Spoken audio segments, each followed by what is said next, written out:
मंच के माध्यम से मैं कहूँगी कि मेरे सभी ने साथ दिया और कहा कि नहीं आप जाओ, ज्वाइन करो। मेरी मदर इन लॉ ने भी, सासू माँ ने भी कहा कि बच्चों को मैं साथ तो नहीं चल सकती, लेकिन मैं इनको जरूर संभालूंगी। तो मुझे बहुत साथ मिला है अपने परिवार का, और विभिन्न स्कूलों में मैंने कार्य किया।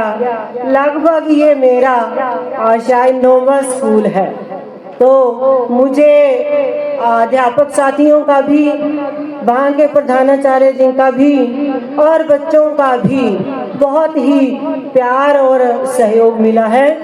तो मैंने ये यात्रा मेरी बहुत ही सरल हो गई। मैं इस मंच के माध्यम से बात करूं, अगर 45-50 साल पहले की, हमारे पिताजी आर्मी में थे, बहुत ही रौबदार और खुले विचारों के और अच्छे व्यक्तित्व के मालिक थे। और आज तो बोलते हैं कि बेटी पढ़ाओ बेटी बचाओ, लेकिन उस समय बेटियों को पढ़ाना उन्हें था कि नहीं, ऐसी सोचती बाहर रहे थे, और उन्हें था कि नहीं बेटियों को पढ़ाना, जबकि स्कूल बहुत दूर हुआ करते थे। लेकिन उन्होंने ये मन में ठानी थी। आप देख सकते हो कि थोड़ा सा आज के गांव को मत देखिए, उस समय गांव में इतनी सुविधाएं भी नहीं होती थी, और हमें पढ़ाया। हायर सेकेंडरी में मैं 1 घंटे का इतना बड़ा बस्ता उठा के बहुत दूर जाती थी। तो जब साथी सहेलियां तो निकल गए, तो वो जुनून था एक, अगर पिताजी जाते हैं और तो बेटियों को पढ़ाया भी, और मुझे मना नहीं किया जाता है कि नहीं बोलना, लेकिन मैं बोलूंगी यहाँ पे। तो आज वो देख रहे, यहाँ नहीं है, देख रहे होंगे और आशीर्वाद दे रहे होंगे। तो ऐसा नहीं है, अगर बेटियों को पढ़ाया जाए, और उन्हें ऐसा नहीं है कि शादियां कर दी बस जाओ, है ना। तो पिताजी ने जीवन साथी भी ऐसे ढूंढ के दिए कि जिन्होंने भी इस चीज को आगे बढ़ाया और उनके सपने को साकार किया। जो भी मैं मंच पे यहाँ खड़ी हूँ, वो सब कुछ देन जो है, मैं अपने हस्बैंड को भी इसका क्रेडिट देना चाहूँगी, क्योंकि बोल तो देते हैं कि ससुराल में जाके पढ़ो, ठीक है, लेकिन उसके साथ और बहुत सारी जो जिम्मेवारियां हैं उन्हें हमें निभाना पड़ता है। तो धन्यवाद उन चीज़ों के लिए। हाँ, मैं आपके जीवन में, एक व्यक्ति आपके जीवन में ऐसा होना चाहिए, जब भी आपको छोटी सी भी प्रॉब्लम है, आप फोन करो, आप बोलो मुझे ऐसा हो गया। वो है मेरी बहन, जो कि एचपी पब्लिक सर्विस कमीशन से जो है पीएस की पोस्ट से रिटायर हुई हैं। तो बड़ी बहन जो है वो नर्स रिटायर हुई हैं। तो ऐसा नहीं है, बेटियों को जो है अगर मौका मिले तो वो बहुत कुछ कर सकती हैं।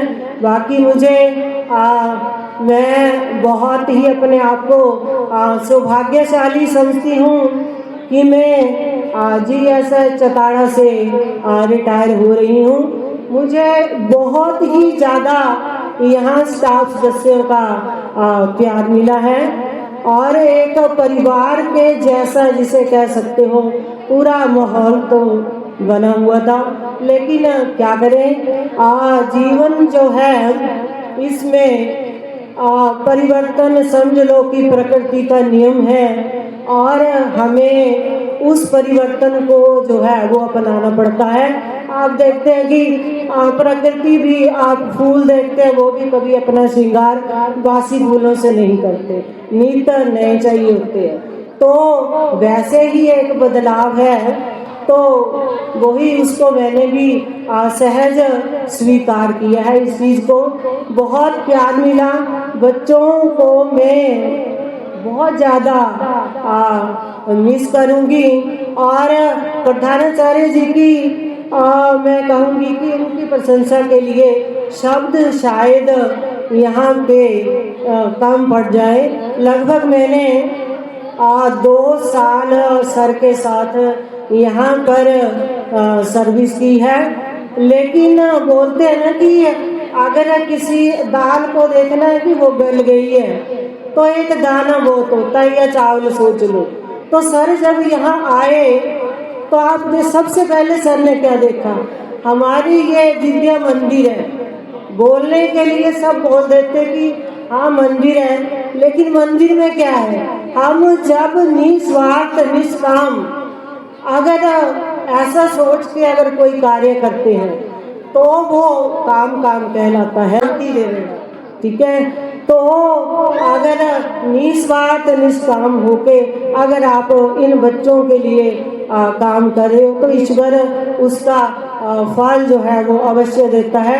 अगर स्कूल की ही मैं उपलब्धियां अगर गिनाऊं तो बहुत सारी, मैंने कहा कि शब्द कम पड़ जाएंगे। आप स्कूल में पर देखो, मेरे को लगता 50-100 पौधे जो है वो सर ने लगवाए होंगे।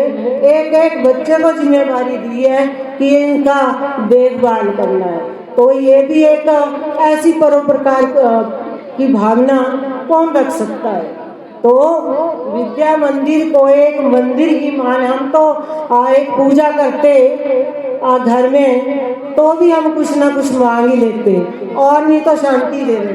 ठीक है, तो अगर निस्वार्थ निष्काम होके अगर आप इन बच्चों के लिए काम कर रहे हो तो ईश्वर उसका फल जो है वो अवश्य देता है। अगर स्कूल की ही मैं उपलब्धियां अगर गिनाऊं तो बहुत सारी, मैंने कहा कि शब्द कम पड़ जाएंगे।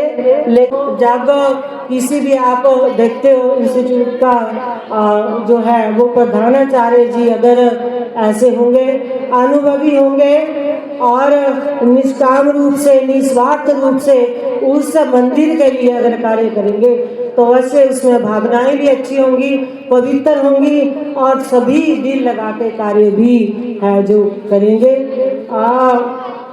अंत में मैं प्रधानाचार्य जी का, स्टाफ सदस्यों का, सभी का तहे दिल से धन्यवाद करती हूँ। मेरे परिवार को मुझे इतना सम्मान देने के लिए धन्यवाद सभी का। और ये 21,000 रुपये में ये स्कूल डेवलपमेंट फंड के लिए, और 3100 ये बच्चियाँ जिन्होंने सांस्कृतिक प्रोग्राम कार्यक्रम जो था वो किया, उसके लिए थोड़ी सी भेंट है ये। बाकी सभी का बहुत बहुत धन्यवाद। आपसे सभी से एसएमसी से सभी से विनम्र निवेदन रहेगा कि तारा होटल में लंच का आयोजन किया गया है, कृपया सभी परिवार सहित चलें और उसे ग्रहण करें। इन्हीं शब्दों के साथ